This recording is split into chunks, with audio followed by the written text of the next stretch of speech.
coréens. Il y a aussi récemment... Je serai le président de tous les Sénégalais. Merci de votre fidélité. Nous sommes dans votre émission de ménage. Tous les dimanches de 10h à 11h, Remue Ménage épluche et décortique pour vous l'actualité de la semaine. Remue Ménage reçoit des chroniqueurs, des politologues, des sociologues, des analystes, des universitaires, bref, Tous les intellectuels. avec son dynamisme et sa réactivité, Alassane Samba Diop, avec ses invités, commente l'actu, histoire d'approfondir et de mieux comprendre. L'implication du privé national dans les chantiers de l'État avec la déclaration de l'Ordre des architectes du Sénégal sur la cité de l'émergence, quelles sont les responsabilités des uns et des autres? L'Assemblée nationale renouvelle ses bureaux, quelle analyse sur son travail a-t-elle été à la hauteur des attentes des Sénégalais? Commémoration des 12 ans du naufrage du bateau le Joola, les leçons ont-elles été retenues? Le terrorisme international, quelles conséquences géostratégiques en Afrique et au Sénégal? Pour débattre de ces questions d'actualité, Remue Ménage reçoit ce dimanche 27 septembre Ibrahima Thiam, enseignant-chercheur à l'Université de Thiès, spécialiste des questions monétaires et des questions de politique publique. Également comme invité, Dame Babou, journaliste et correspondant du groupe Sud Communication aux États-Unis. Remue Ménage, dimanche 10h, 11h avec Alassane Samba Diop sur la radio de toute l'actualité RFM. Bienvenue à Remue Ménage, que soit donc Ibrahima Thiam, enseignant-chercheur à l'Université de Thiès, spécialiste des questions monétaires et financières et des questions de politique publique. Bambabou, journaliste au groupe Sudcom et correspondant de ce groupe aux États-Unis. Merci messieurs d'avoir accepté notre invitation. L'actualité de la semaine, c'était la sortie des architectes qui disaient qu'ils n'ont pas été impliqués dans les chantiers de l'État du Sénégal. À votre avis, aujourd'hui, dans la construction de l'État du Sénégal et des chantiers, Ibrahima, qu'est-ce qu'il faut faire par rapport aux privés nationaux? Merci M. Alassane Samba Diop pour votre invitation. Bonjour à M. Dambabou, bonjour à tous les auditeurs de RFM. Je pense que c'est une question plus ou moins sensible parce que de plus en plus de voix se lèvent contre les décisions des autorités et l'implication, donc, comme vous dites, du secteur privé national dans les projets, les grands projets de l'État du Sénégal, les grands chantiers, mais c'est pas la première fois. Si on fait une petite historique, on peut se rappeler des projets de construction du monument de la Renaissance qui a été confié, si je me souviens bien, à des Coréens. Il y a aussi récemment le grand théâtre qui a été construit par des Chinois. Donc ça soulève. C'est normal que les gens réclament entre guillemets leur part. Mais surtout que si on pense qu'aujourd'hui il y a aussi une expertise nationale, les Sénégalais sont de plus en plus compétents et aptes à prendre des décisions et à travailler et s'impliquer. Surtout que aussi le secteur privé national crée des emplois durables, permet de lutter contre la précarité, contrairement souvent aux multinationales, souvent parce qu'il y a le répatriement souvent des ressources et souvent les multinationales, en tout cas les entreprises étrangères installées au Sénégal ne créent pas beaucoup d'emplois, surtout d'emplois durables. Ils n'ont pas besoin forcément d'une main-d'œuvre locale abondante. Je pense même que c'est ça qui fait que de plus en plus les gens veulent que les petites et moyennes entreprises soient impliquées et qu'il y a même une agence qui s'occupe, l'ADPME, qui s'occupe de cette promotion. Le débat est posé, je pense que l'Ordre des architectes a posé le débat, mais c'est sûr que c'est tous les secteurs qui sont interpellés aujourd'hui. L'État a peut-être sa part de responsabilité. Le secteur privé national aussi gagnerait à s'organiser davantage pour faire face à cette concurrence, parce qu'on est aussi dans une mondialisation, dans un monde où c'est plus le cloisonnement comme avant. Parce que même nous aussi, il faut que nous aussi, le secteur privé national se dit aujourd'hui qu'il doit avoir de l'ambition même pour aller gagner des projets au Burkina, au Mali, et ainsi de suite, dans les autres pays. Ce faisant, le fait de dire à chaque fois, c'est comme on peut le consommer local. Je pense que c'est des débats qui sont là, qui sont très ouverts, et au fil de l'émission, on aura apporté des contributions. Bambabou, quelle doit être la responsabilité de l'État dans l'attribution des marchés au Sénégal par rapport à l'implication des privés nationaux, et quelle doit être aussi la responsabilité de ceux-là même qui réclament ces marchés? Bon, merci Alassane. Moi je pense qu'il faut qu'on apporte la question avec tout le courage nécessaire. Ni populisme, ni faiblesse. Parce que qu'est-ce que c'est une entreprise nationale? Nous sommes dans l'UEMOA, nous avons des accords, nous sommes dans la CEDEAO. Moi, je peux être un citoyen américain et créer une entreprise sénégalaise de droit sénégalais. Donc, ce ne sont pas les Sénégalais, c'est les entreprises au Sénégal. Donc, je pense qu'il faut qu'on évite de faire du populisme. Premièrement, il y a un problème, je pense même que c'est un problème culturel, mais les problèmes culturels influencent les problèmes économiques. Parfois, même si une entreprise étrangère ou un étranger vient avec une idée, personne n'y avait pensé. Une fois qu'on lui attribue un marché, on dit ah non, on devait le donner aux nationaux. Aucun national n'y a pensé, aucune entreprise nationale n'y a pensé, etc. Nous avons, vous savez, notre ami Cham, l'économiste, a évoqué une question importante tout à l'heure, rapatriement des bénéfices. Vous ne pouvez pas être dans l'UEMOA, vous ne pouvez pas être dans la CEDEAO avec des entreprises américaines et autres qui sont au Nigeria, qui sont au Ghana, qui ont le droit de s'installer au Sénégal. Et vous avez signé des accords pour leur permettre de rapatrier des bénéfices. Donc il faut qu'on soit très froid. L'économie ne va pas avec de l'émotion. C'est pas possible. On ne peut pas dire qu'on va faire de deux choses l'une. On choisit l'autarcie. On est entre nous. Aucun étranger n'investit dans notre pays. Ou bien on opte pour la concurrence. Mais c'est là où la question politique intervient. Même les pays développés comme les États-Unis et autres, il faut une préférence nationale. Mais et cette préférence est organisée dans le cadre d'une économie avec un système capitaliste. Je vous donne un exemple précis. Si le gouvernement américain t'invite toi Alassane aujourd'hui pour aller à Washington, si c'est l'argent fédéral, vous ne pouvez prendre aucun avion qui n'appartient pas à Delta aujourd'hui. Parce qu'il y a une ligne américaine. Donc l'argent fédéral ne va pas aller. Il y a des pays qui sont des pays typiquement capitalistes, mais qui disent, quand vous vous installez chez moi, il y a une partie du capital que vous donnez à quelqu'un, il y a une partie de vos bénéfices qu'il faut absolument réinvestir, il y a un transfert de technologie jusqu'à un certain niveau en fonction des capacités de l'économie nationale. Mais on ne peut pas traiter les questions économiques avec de l'émotion ou avec du populisme.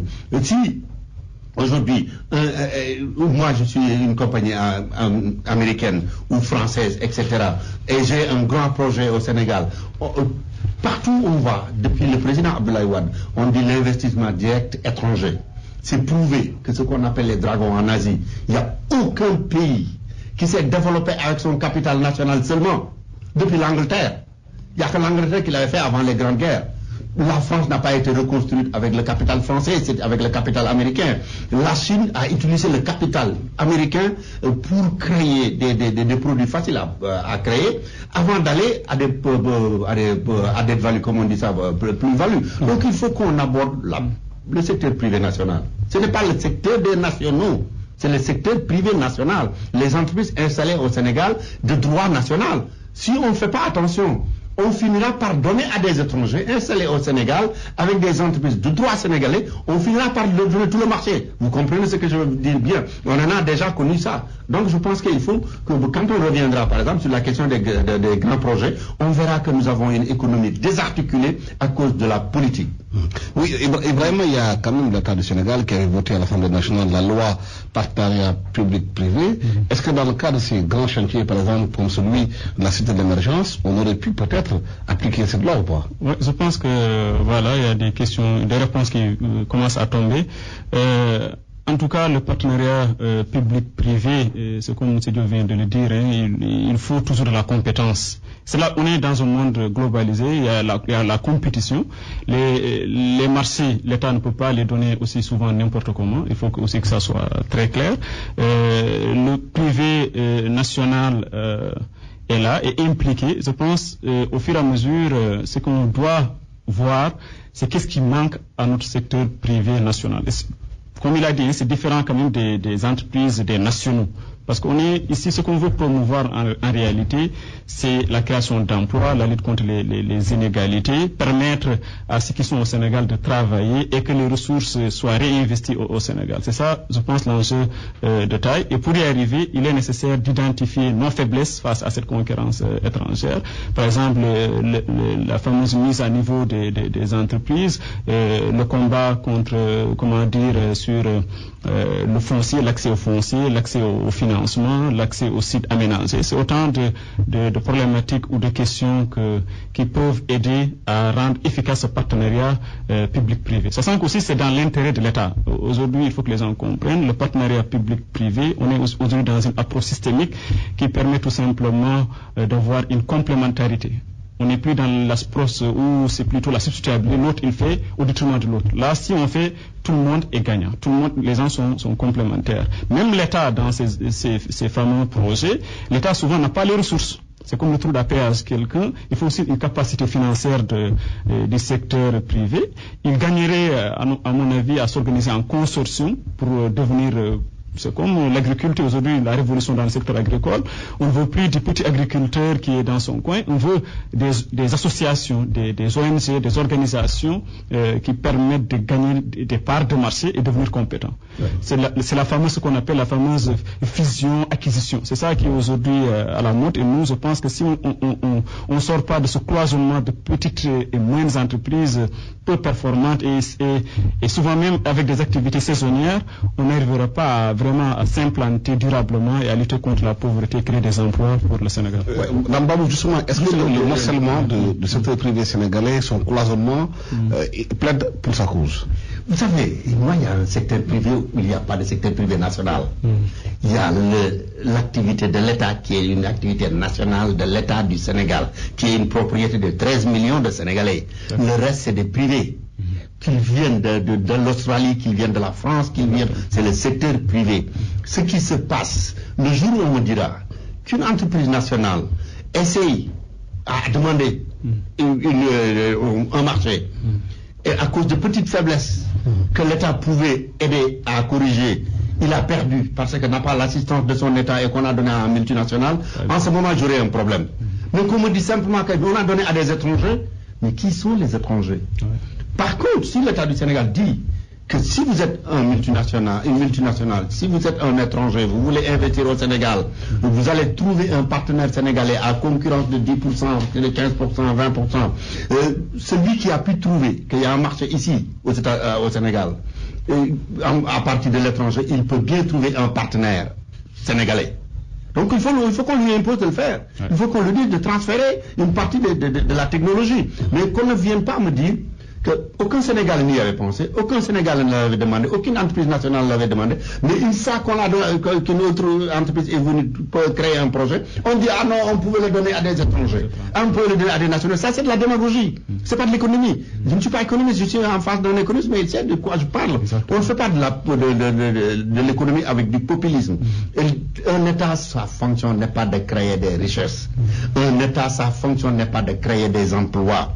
C'est de créer des conditions pour que les autres puissent en créer, que la capitale vienne des États-Unis, qu'il vienne d'Australie, qu'il vienne de mon village de Ndankababou. C'est exactement la même chose. On doit créer des conditions pour que la Chine, qu'on appelle aujourd'hui un capitalisme d'État, purement capitalisme d'État, vous ne pouvez pas savoir combien d'investissements américains dans les secteurs de pointe on a en Chine aujourd'hui, qu'on a utilisé pour créer un autre environnement pour permettre à l'entreprise chinoise de prospérer et de devenir presque la troisième économie mondiale en termes de la taille et peut-être l'économie la plus agressive en termes d'investissement direct à l'étranger. Donc il faut qu'on arrête la démagogie. Les secteurs privés qui n'ont pas les moyens de prendre certains marchés, on doit imposer à ceux qui en ont les moyens de l'embarquer.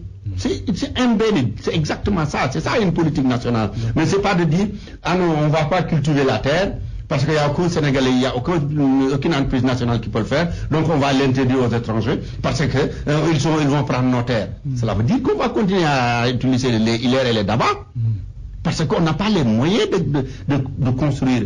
Et je suis déjà un peu long, mais là, je voulais vraiment venir sur une question importante. Vous savez, le président Abdoulaye Wade a pensé que cette politique keynésienne, les grands projets pouvaient développer nos pays. C'est pas vrai. C'est pas vrai. Nous ne sommes pas comme l'Angleterre et la France ou l'Amérique. Quand on a une route, il y a tellement de secteurs qui sont impliqués dans la création d'une route. Mais tout est créé par l'économie anglaise.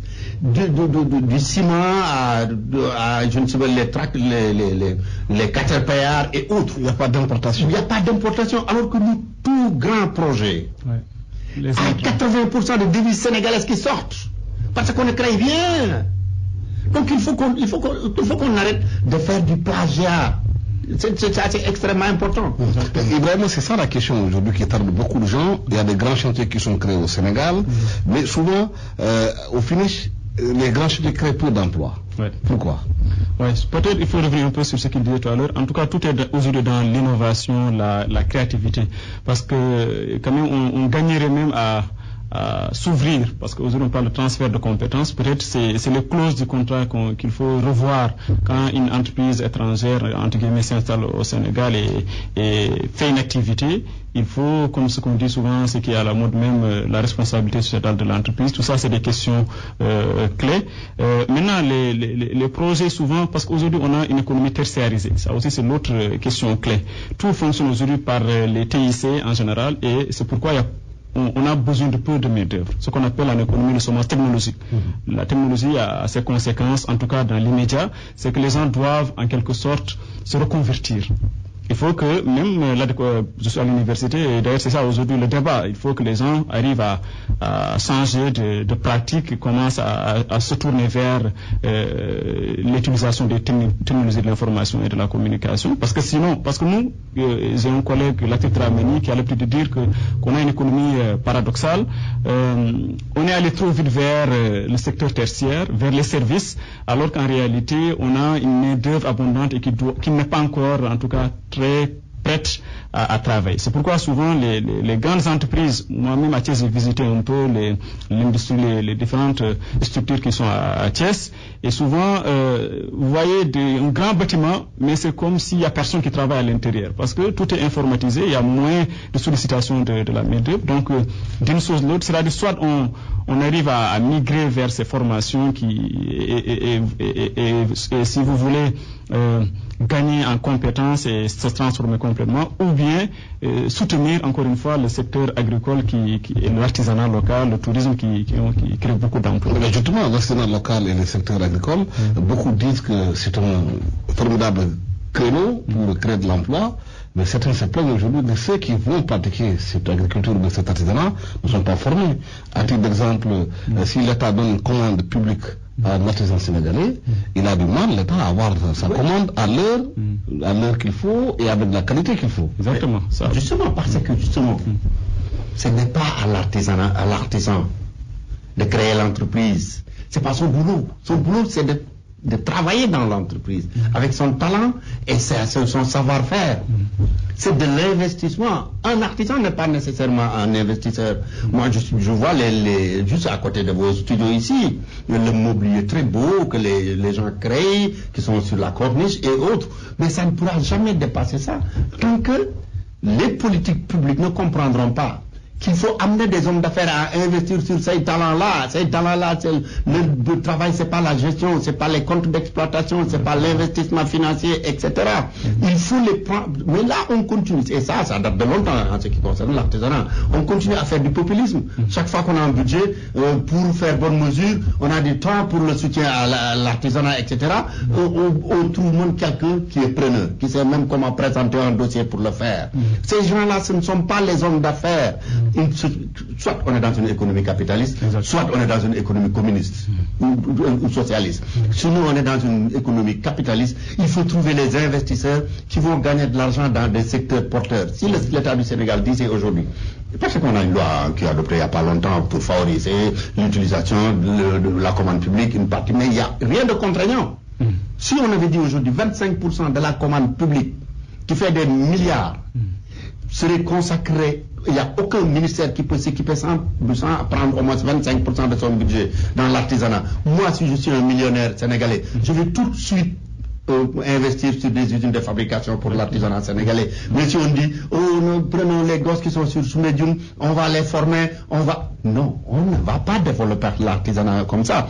Soit on veut faire une économie où on dit aux créateurs de marché, sinon on donne des quotas à des gens qui vont simplement échouer avec l'argent du public. Cela est déjà arrivé en 1981, 82, 83 avec les premiers maîtrisards chômeurs. On leur a donné de l'argent. Quand le gars de Sandaga va à Washington ou à New York, il habite chez son cousin, le jeune étudiant, il dit je vais voir mes partenaires, il va habiter un hôtel 5 étoiles, il va créer un gros bureau, il se peut payer parce que c'est pas son boulot. La création des richesses, il y a des gens qui sont formés pour ça, il y a des gens qui ont l'esprit pour ça, il y en a d'autres qui doivent travailler pour ce qu'ils créent. On me dira que c'est trop froid, c'est trop cynique, mais en tout cas ceux qui ont réussi, l'île Maurice, ils ont réussi avec ça.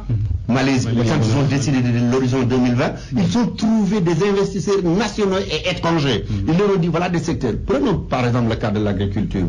On parle toujours de TIC, mais les TIC, ce n'est rien d'autre qu'une technique et une technologie qu'on utilise. Ce n'est pas le secteur lui-même.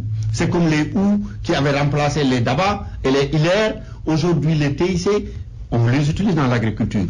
Pourquoi on a quitté là où on ne devait pas quitter? On ne développera pas ce pays tant qu'on n'utilise pas nos ressources que sont la terre et l'eau, etc. On ne va pas développer les pays avec des bureaux qui distribuent. Ils ont un rôle important, le secteur de la distribution. Mais il faudra bien créer, il faudra faire en sorte que ceux qui investissent dans cette économie-là gagnent de l'argent. Le jour où vous le ferez, tous ceux qui ont de l'argent dans le monde vont venir. Mais aussi longtemps qu'on le fera pour aider les paysans, pour aider l'artisan, pour aider l'étudiant, on n'ira pas, on fera de la démagogie. Est-ce que donc il y a des problèmes pour l'État du Sénégal de s'organiser, d'organiser un secteur pour créer de la richesse? Oui. En réalité, aujourd'hui, je rebondis d'abord sur ce qu'il disait par rapport à cette question très importante. Je pense qu'il faut que nos différents secteurs soient plus attractifs. Comme il dit, je suis tout à fait d'accord. C'est-à-dire, si les conditions sont réunies, les gens vont venir de partout. C'est comme la réforme actuellement de l'acte de la décentralisation, les collectivités locales. Si elles s'organisent, les gens vont venir. Pourquoi souvent les gens quittent, traversent 300 km pour aller quelque part dans un village isolé? Peut-être il y a là-bas une opportunité que les gens vont saisir. Je pense aussi il faut de plus en plus des mesures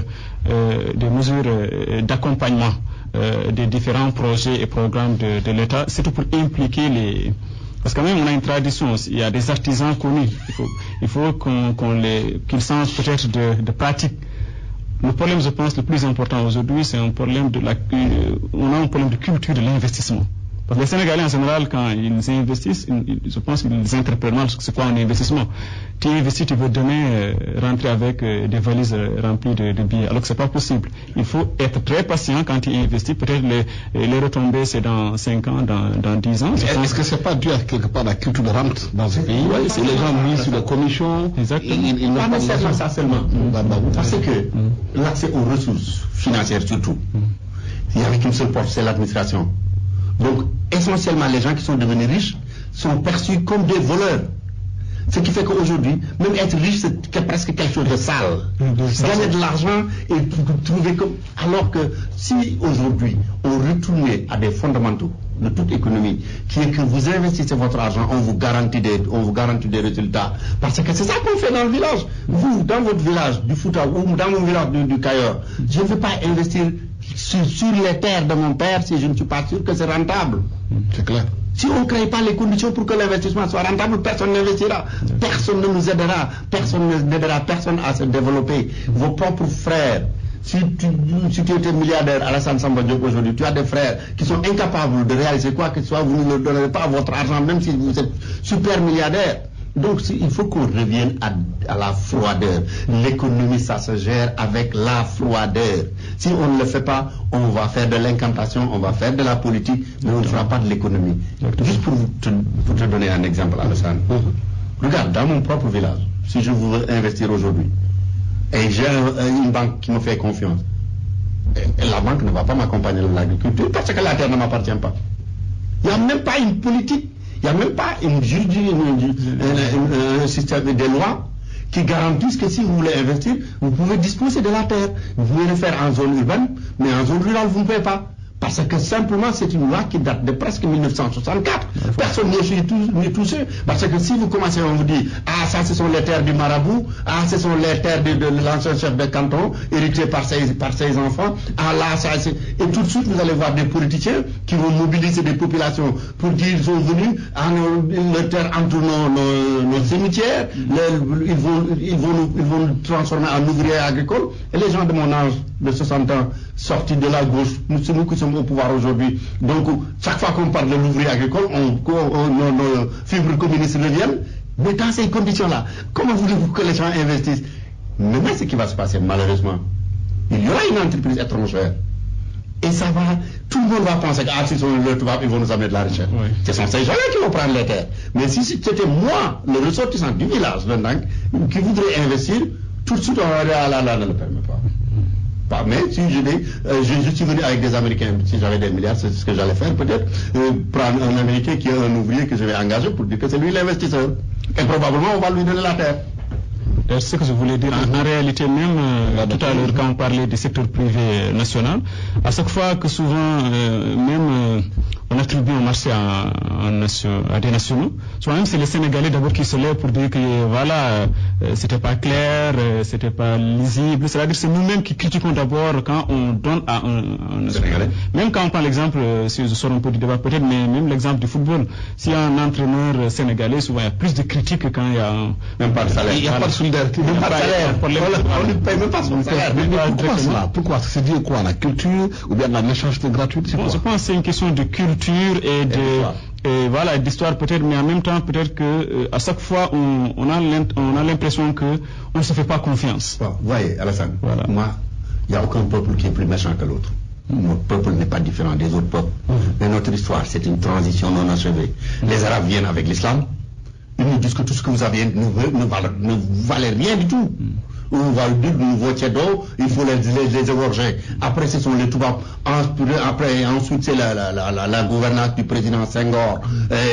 Tout ce qui est beau doit venir de l'Occident. Ensuite, c'est le président Abdoulaye Wade qui a des milliers d'amis dans le monde entier, qui ont des tonnes d'argent, qui ont toute la technologie. Mais personne ne nous a encore dit que c'est nous qui allons développer le Sénégal, sinon le Sénégal ne se développera pas et pourra même disparaître un jour. Moi, sans faire ma propre publicité, par exemple, nous, on est là, on a enseigné dans des universités françaises. Moi, j'ai enseigné pendant 4 ans à l'université de Nice avant de revenir au Sénégal.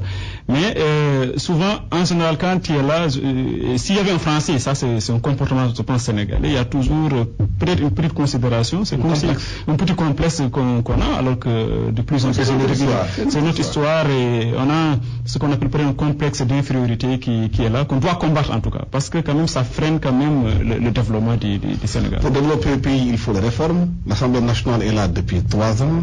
Les Sénégalais disent qu'ils ne sentent pas le travail que cette Assemblée est en train de faire. On a l'impression que c'est la plus faible législature que le Sénégal n'ait jamais connue. Vous savez, moi, je vous dis, depuis le président Senghor jusqu'à Macky Sall, tant que le député pensera que c'est le député d'un camp, c'est le député du président, c'est le député du parti, il ne fera pas son travail. Tant que le député pense qu'il va être élu sur une liste et réélu sur une liste selon la volonté du président, il ne fera pas son travail. Il sera un coursier du président ou un coursier de l'opposition pour déstabiliser le président. Le jour où ce qui est en train de se passer avec les maires, vous avez vu depuis 2009 les maires qui avaient été élus sur la liste de Benno.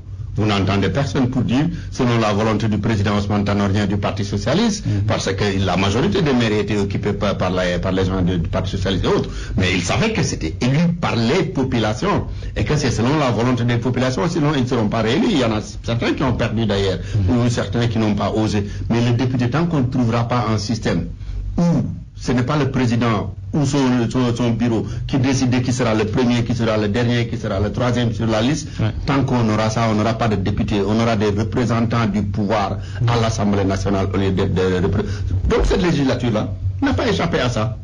N'a pas échappé à ça parce que nos députés, en principe, ils représentent les volontés politiques des populations, mais ils doivent être dotés de capacités techniques. Les parlements modernes qui travaillent, on prend des universitaires, on prend des experts communs au service du député, parce que c'est lui qui a l'orientation politique, c'est lui qui parle en fonction des sensibilités de son terroir. Mais pour mettre ça en forme, Ce n'est pas le député qui doit le faire.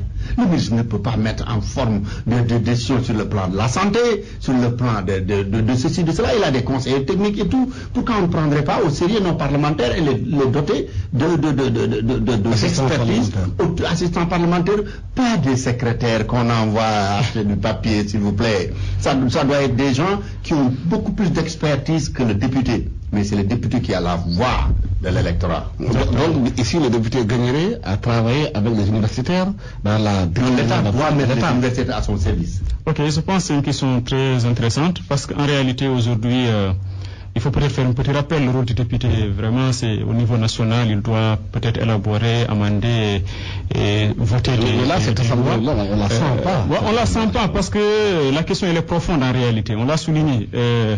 C'est une question même de trajectoire de nos députés. Est-ce qu'ils portent un combat populaire? Est-ce qu'il y a beaucoup de questions qu'il faut d'abord se poser? Parce qu'en réalité, normalement, un député, c'est quelqu'un même qui est légitimé à la base. Dès souvent on dit, telle question, lui, il est très prêt parce que c'est son combat personnel quelque part.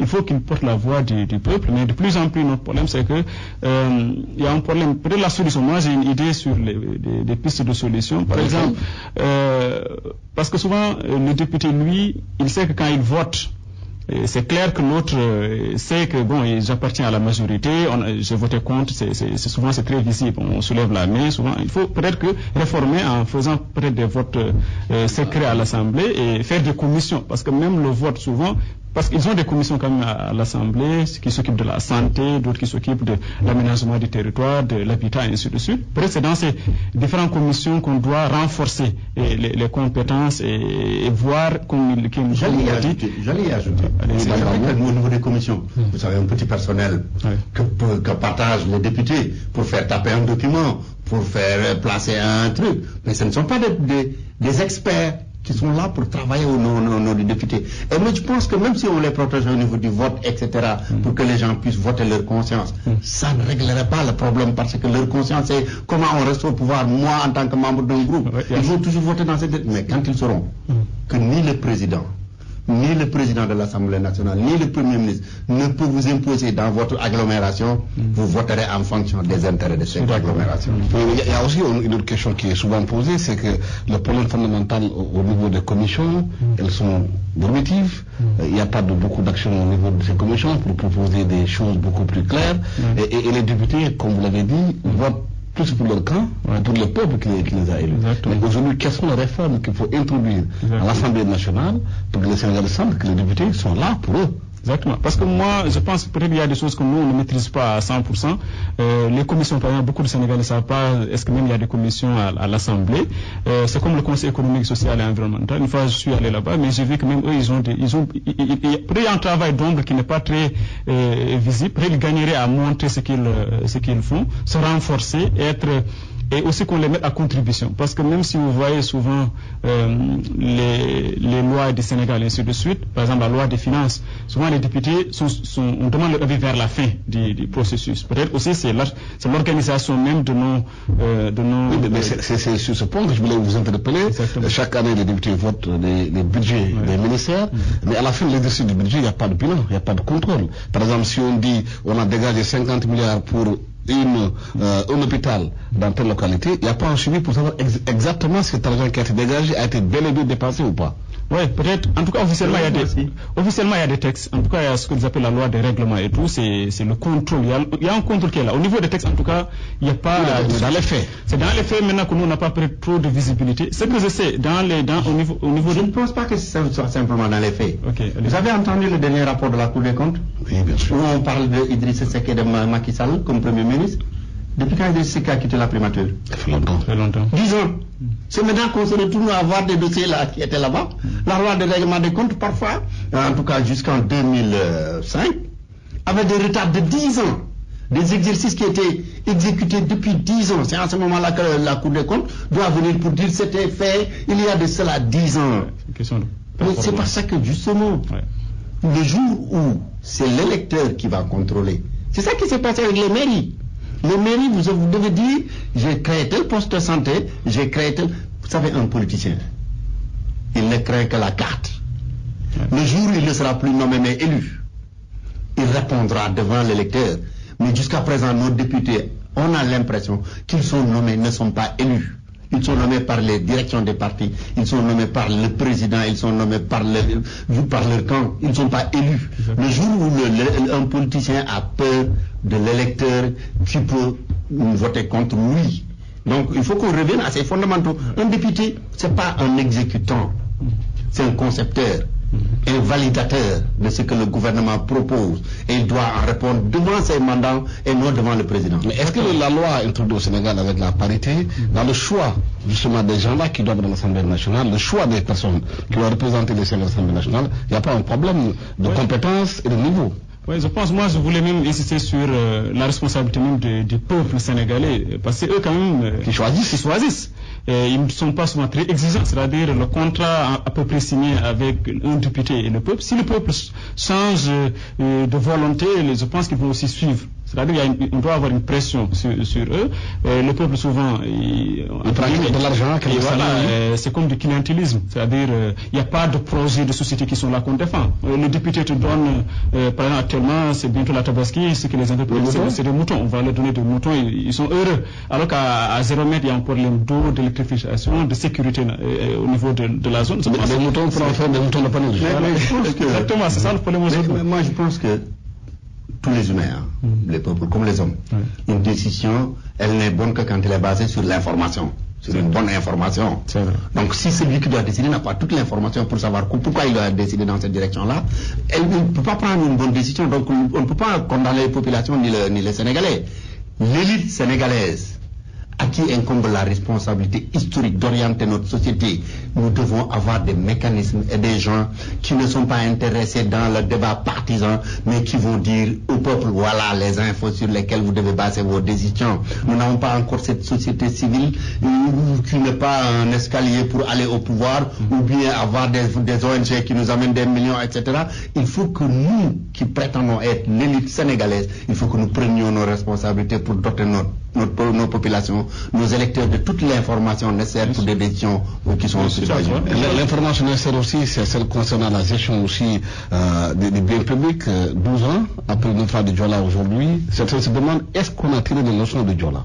Oui. C'est une tragédie humaine, le Diola, avec, si je me souviens, 1863. La plus grande catastrophe maritime au monde. C'est vraiment terrible, une tragédie. Mais aujourd'hui, si on observe le comportement des Sénégalais, peut-être on va dire que les choses n'ont pas beaucoup changé entre-temps. J'ai vu même hier un reportage sur la TFM, sur le comportement même au niveau du transport en commun, les tatas et partout. Vraiment, c'est un peu l'anarchie, chacun fait comme bon lui semble finalement. Mais je pense aussi, si on essaie d'analyser, il y a un problème de culture bien sûr et de comportement, mais aussi il y a une demande insatisfaite qui est là, parce que souvent les gens vont au travail, c'est pas pour les donner une excuse valable, mais en même temps il faut voir qu'il y a quand même un déséquilibre entre la forte demande par exemple au niveau du transport et l'offre. Et souvent aussi ce qui manque au Sénégal, j'ai l'habitude de dire, c'est une classe moyenne, c'est-à-dire la demande de la classe moyenne. C'est-à-dire aujourd'hui tout se passe comme si c'est deux extrémités. Soit tu as les moyens de prendre un taxi, ou bien tu entres dans les confrontations, dans les cas rapides et ainsi de suite. Alors que peut-être il fallait dynamiser un secteur intermédiaire. Je pense que c'est ça l'esprit des tatas, mais malheureusement, soit il n'y en a pas assez, ou bien la demande augmente en rythme très rapide par rapport aux besoins de la population. Mais pourquoi dans Babou, au Ghana, quand les gens prennent les bus, ils font la queue. Dans d'autres pays, au Kenya, les gens font la queue. Au Sénégal, on se bouscule partout. Non, parce que, vous savez pourquoi 0, je ne sais combien de pourcents de notre territoire abrite 30% de notre population. On n'ose pas se poser les questions essentielles. En Wolof, je veux dire, Dakar. On doit sortir de Dakar ou Dakar va nous expulser. Et malheureusement, les politiques publiques des 15 dernières années, c'est de dire aux Sénégalais venez à Dakar. Tout l'investissement est à Dakar. Toutes les bonnes routes sont à Dakar. Tout ce qui est beau est à Dakar. Les belles cités sont à Dakar. C'est de la même manière. que nous n'avons pas posé les questions essentielles. Comment faire pour monétariser l'économie de la Casamance? Si on avait fait les rails dès l'indépendance, on avait les moyens financiers de le faire. Si on avait fait des autoroutes pour monétariser l'économie de la Casamance, qui allait exporter à Dakar, à Thiès, à Kaolack, etc., avec des camionneurs et tout, la Casamance n'aurait pas déclenché une guerre. La Casamance n'aurait pas connu le bateau le Joola. Et qu'on pense que c'est trop tard, ce n'est jamais trop tard, parce que tant qu'on ne l'aura pas fait, les problèmes seront encore là. À Dakar, vous voyez bien, moi je connais le professeur Pagumbalo que j'avais interviewé en 1994, il avait dit qu'on sortirait de Dakar ou Dakar allait nous expulser. Et il avait annoncé à la radio toutes les inondations qui sont venues après.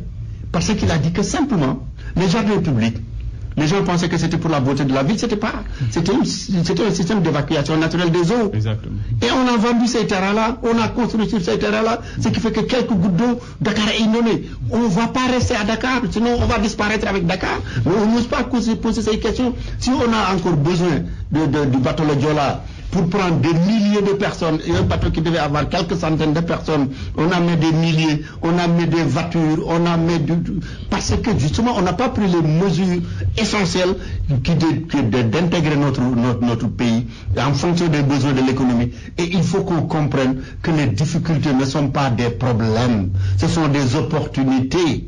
Tant que nos leaders et nos élites ne comprendront pas que toute difficulté est une opportunité.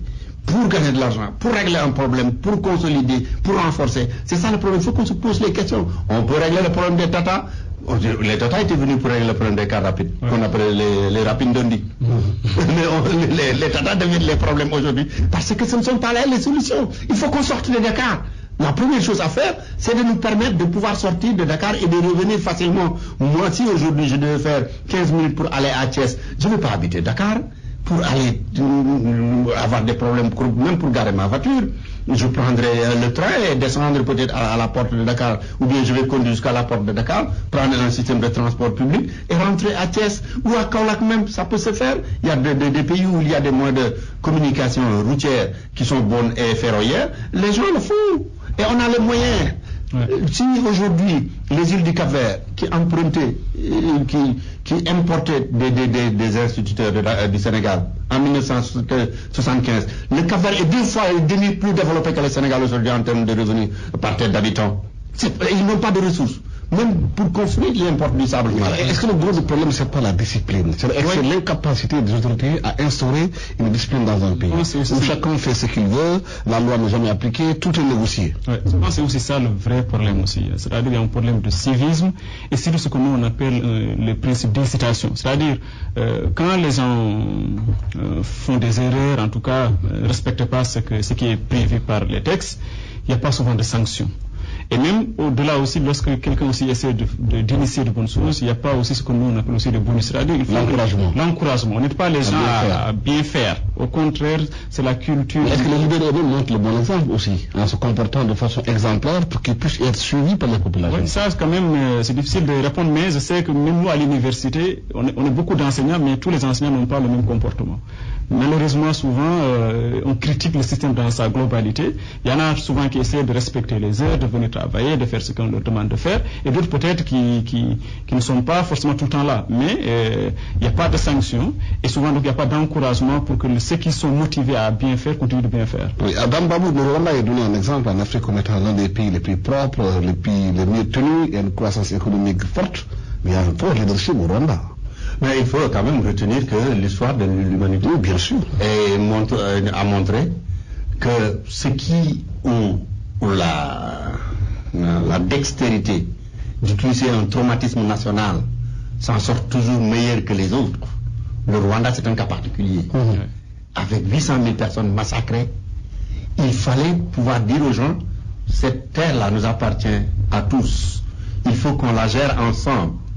À cause du traumatisme, quand on a essayé de ne pas la gérer ensemble, on a vu ce que cela a produit. Il y a le Kenya, il y a le Ghana. Oui, le Kenya a ses problèmes aussi quand même. Le Ghana aussi. Le Ghana aussi.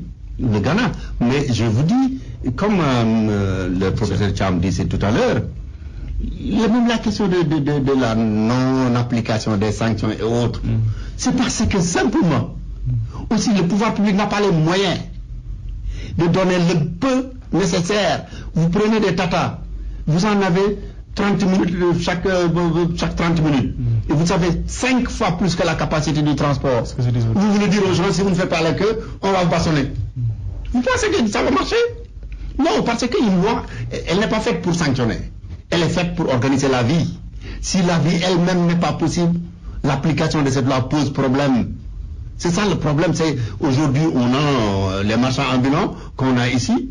Mais écoutez, les politiciens se disent, écoutez, ces gens-là quand même, ils envoient de l'argent au village à la fin du mois, même s'ils violent la loi. Donc comment, attendez, si on avait fait application de la loi, on dit non, cette terre ne vous appartient pas, vous ne pouvez pas être là. Et puis sortez ou bien aller en prison. Mais on n'aura même pas suffisamment de prison pour les enfermer. Donc c'est une négociation de coexistence, mais c'est un problème cherchant les moyens de sortir de Dakar. Je suis d'accord, mais je pense partout, peut-être qu'on a donné l'exemple des Tata, mais le problème est entier au Sénégal. C'est pas seulement au niveau des Tata, partout, souvent même dans la rue, vous faites des surcharges, souvent même volontaires, en disant que bon, de toute façon, on peut négocier. C'est devenu un comportement. Le masla sénégalais est là. Je pense qu'il faut trouver des solutions. Tout à l'heure, vous avez dit une chose très intéressante. Les difficultés doivent être comprises comme des opportunités pour le Sénégal. Il y a partout des choses à faire, à organiser. Par exemple, l'activité des marchands ambulants, les aider à se formaliser. Je pense que c'est ça le rôle même de l'État et dans les différentes structures. Et s'il n'avait plus besoin de le faire, si on avait fait que l'agriculture, seule l'agriculture peut développer, vous pensez qu'elle serait là encore? Oui. Mais en tout cas, la demande aussi, elle est là au Sénégal. Vous savez, il y a aujourd'hui, là où il y a beaucoup d'emplois, c'est aussi au niveau de la distribution. Les Sénégalais aiment le commerce. Je ne veux pas insister, mais moi, un peu, j'essaie d'attirer l'attention sur le fait que n'essayons pas de nous organiser dans une situation impossible. Sortons-nous de cette situation. Exactement. Tant qu'on voudra faire... C'est ça que beaucoup de gens ont fait aujourd'hui. Si vous quittez par exemple de Touba jusqu'à Linguère ou jusqu'à Matam, sur la route de Matam, il y a des vastes étendues de terre qui sont là-bas, inexploitées, où les gens auraient pu les aménager, l'État les aménager pour permettre aux jeunes de se donner l'agriculture, de gagner proprement leur vie. Vous avez bien dit l'aménager, mais aussi trouver un moyen culturel et psychologique pour ne pas dire aux jeunes qui est là-bas, tant que tu ne reviens pas de Dakar, tu ne pourras pas marier ta cousine. Parce que le gosse de Dakar qui est sorti de l'université va être ton concurrent, et puis c'est celui-là qui est le plus important. Donc c'est tout un ensemble qu'on puisse dire aux gens, la richesse c'est là-bas, mais les valeurs culturelles sont là-bas, c'est tout un ensemble. Ce n'est pas simplement la terre et la cultiver. Parce que le pays d'où vous venez, les États-Unis, les fermiers, c'est les gens les plus importants. Mais justement, c'est parce que l'Amérique, depuis 1946, a fait en sorte que, contrairement à ce que les gens pensent, on parle de TIC, l'Amérique n'est pas le pays le plus pauvre en termes de TIC, mais l'économie américaine est basée sur l'agriculture, parce que vous ne pouvez pas faire autre chose si vous ne créez pas de la nourriture. C'est le premier besoin, donc le premier problème, mais la première opportunité. Tant qu'on ne saura pas que les besoins de nourrir notre peuple, c'est d'abord le besoin le plus important. Et ça ne peut se faire qu'à partir de l'agriculture. Ça ne se fera pas à partir d'un bureau avec des ordinateurs, mon vieux. Exactement. Je pense que c'est ça la question. Parce qu'aujourd'hui, mais la question aussi qu'on peut souligner, c'est au niveau même du potentiel en emploi du secteur agricole par rapport comparativement aux États-Unis qu'on vient de souligner. Là-bas, en fait, il y a la production importante et ainsi de suite pour nourrir la population, pour assurer la sécurité alimentaire et même d'avoir des revenus. Mais au Sénégal, nous, aujourd'hui, peut-être même ça risque d'être un paradoxe à court terme, le fait de vouloir mécaniser, de moderniser notre secteur agricole et vouloir tout aussi travailler dans le secteur agricole, ça peut être un peu paradoxal. Parce que quand même, la modernisation suppose aussi quand même moins de main-d'œuvre. Voilà ce que je voulais dire. Je pense que nous, on doit... Oui, mais ce qu'on produira avec moins de bras doit être vendu, doit être transporté, doit être distribué. Exactement, c'est ce que je voulais dire. C'est des métiers qui meurent, ce ne sont pas des emplois. C'est la chaîne de valeur qu'il faut dynamiser. Exactement. Parfois, quand il y a une modernisation d'un secteur, ce ne sont pas des emplois qu'on perd. C'est des métiers qui meurent. C'est de la confiance. Donc la société n'a plus besoin. Rapidement, le terrorisme international, aujourd'hui, on a vu l'émotion qui a traversé le monde avec des Occidentaux qui ont été exécutés par des gens supposés être des islamistes aujourd'hui. On voit ce qui se passe en Irak, ce qui se passe en ce moment en Syrie. Quelle est l'implication géostratégique pour nos pays? Oui, en tout cas, aujourd'hui, c'est un débat au niveau international. Le terrorisme au niveau international est une réalité. Et ce n'est plus loin de chez nous. Le Mali n'est pas loin, le Nigeria n'est pas loin. Donc c'est une question qu'on doit gérer avec beaucoup de prudence, surtout que le Sénégal a une position quand même géopolitique et géostratégique très intéressante. Il y a beaucoup d'ambassades, beaucoup de représentations diplomatiques au Sénégal, beaucoup de choses qui se passent dans la sous-région. En tout cas, c'est un peu l'endroit où il y a beaucoup de structures internationales. Donc maintenant, nous, on doit mesurer ça en calculant ce qu'on risque de perdre même dans ce terrorisme, et comment aider les Sénégalais à avoir un comportement, comment sensibiliser, parce que quand même il y a du recrutement, la demande sociale elle est là, le terrorisme est devenu une réalité mondiale et personne n'est à l'abri, parce que même nous on n'avait jamais imaginé que le Mali qui n'est pas très loin allait sombrer dans ce terrorisme, surtout avec des conséquences économiques. Aujourd'hui, nous, beaucoup de Sénégalais ne le savent pas, mais le Mali, ça a été pendant longtemps notre premier partenaire à l'exportation. C'est ici qu'ils prennent le pétrole, le ciment, beaucoup de choses, des produits que le Mali importe viennent du Sénégal. Donc on a perdu beaucoup de choses avec le cas du Mali. Il y a aussi le cas de la Mauritanie à l'époque avec le fameux Paris-Dakar qui est retourné vers l'Argentine. Tout ça, c'est des questions que souvent les gens ne voient pas, mais avec beaucoup de conséquences sur l'emploi et sur la stabilité nationale. D'abord, est-ce que vous pensez à l'anticipation sur ces questions bien précises? Parce qu'on a vu des jeunes Sénégalais nés en France, qui se trouvent en Syrie, qui combattent dans le truc. On a parlé de ce djihadisme. Est-ce que dans notre pays, il y a cette question de prise en charge? C'est tout à fait possible.